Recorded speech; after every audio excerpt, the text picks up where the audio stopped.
A major story this weekend in national news, the confirmation of Justice Brett Kavanaugh to the U.S. Supreme Court. Kavanaugh was sworn in by Chief Justice John Roberts and retired Justice Anthony Kennedy Saturday evening. President Trump will hold another ceremony for Kavanaugh at the White House Monday night. Nicole Killian reports. I stand before you today on the heels of a tremendous victory for our nation, our people, and our beloved Constitution. President Trump was in a celebratory mood in Kansas shortly after Brett Kavanaugh was confirmed as the newest Supreme Court justice. On this vote, the ayes are 50, the nays are 48. It was one of the Senate's closest Supreme Court confirmations in more than a century, made possible with the support of West Virginia Democrat Joe Manchin and Maine Republican Susan Collins. Collins said the FBI report on Dr. Christine Blasey Ford's allegations of sexual assault was a factor. When I looked at the lack of any corroborating evidence, I could not conclude that Brett Kavanaugh was her assailant. But Collins says she does believe Dr. Ford experienced some kind of trauma. I do believe that she was assaulted. I don't know by whom, and I'm not certain when. A suggestion Democrat Mazie Hirono called insulting. Well, to say that she thinks that Dr. Ford thinks that she was assaulted, what is that?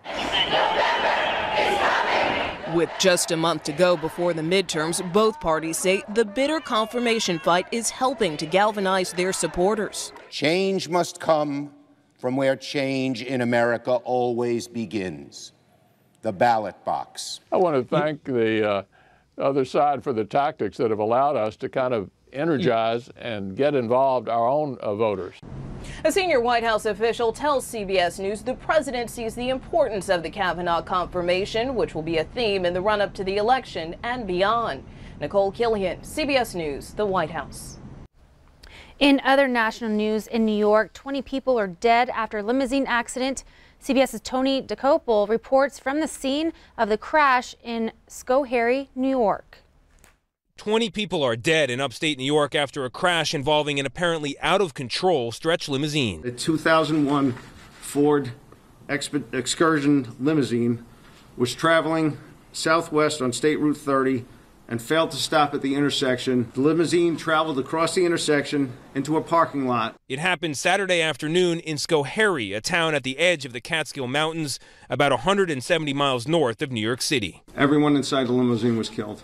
2 pedestrians standing nearby were also struck and killed.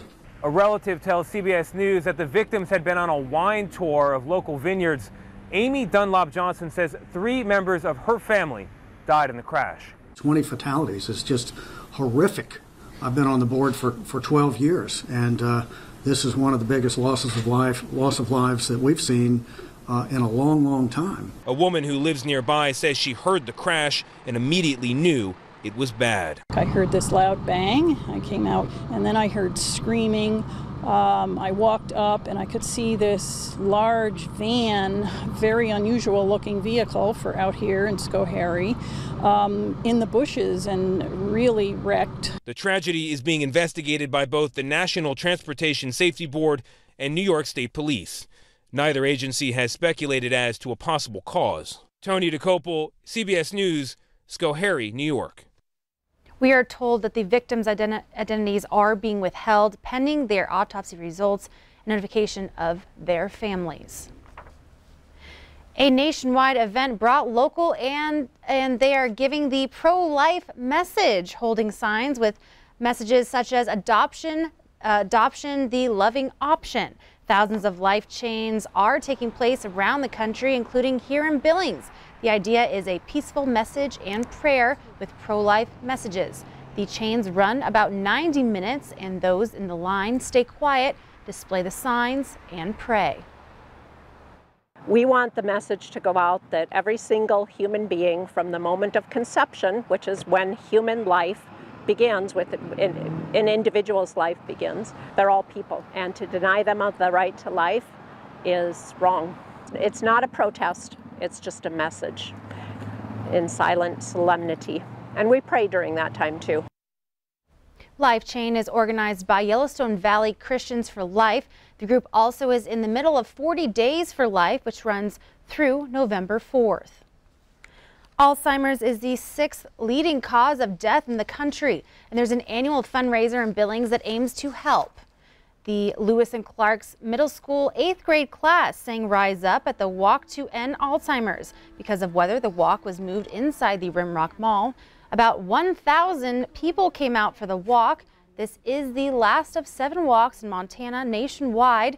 There were almost 600 walks. Alzheimer's affects the patient, caregiver, friends, and families. It's overwhelming, and I'm sure today you've shed some tears, but don't stop. Look around, and right next to you is someone that is going through the same thing. We were able to identify that what was happening for Nardo was a cascade of symptoms that equaled frontal temporal dementia. I'm living life as much as I can. Dementia. Absolutely. Yeah. But knowing what it is has helped us to prepare for it. Help do everything we can to enhance quality of life. Yep. Make sure you have less stress, more sleep, week offs. The money raised goes to the Alzheimer's Association, which funds research and helps with the care of Alzheimer's patients. In what some call the birthplace of Montana, you'll find the tales and stories of the people who settled the West. Tonight, the Montana Ag Network's Jason Laird takes us to the state's Agricultural Museum in Fort Benton and helps to paint the picture of what those who attempted to tame the West likely faced. You know, Dad would say, oh, this is so-and-so's place, and it didn't mean much, but now it means a lot. As settlers traveled west. And quite often it was horrible, but they had no place to go. When the prairie grasses were wild and free. The people loved the story. Montana was destined for greatness, destined for agriculture. Well, it was the biggest industry. And generations later, the industry founded around sheer will and drive still thrives on in Montana. Its roots and rich history preserved in the very soil that helped it grow. This particular agricultural museum has incredible importance for posterity. And I say that because you do the Homestead era, nobody's left. The people that put this together, hardly anybody's left. It was their labor, their volunteerism, and their visions that did this. And just as the homesteaders in Montana had a dream of bettering the land and leaving something for the next generation, it's that same sense of endowment that turned this old machine shop into a place of heritage. Most everybody, you know, in Montana, they have that farm background. And they come and it makes them think of their mom and dad and their grandma and grandpa, and depending on their age, their great-grandma and great-grandpa. The Museum of Agriculture is the place where you'll find the stories of settling the West, 160-acre homestead at a time. In Fort Benton, I'm Jason Laird, MTN News. The Montana Ag Museum in Fort Benton is just one of many museums, all part of the Museums and Heritage Complex. You can find the hours of operation and more on the Montana Agriculture Museum on our websites.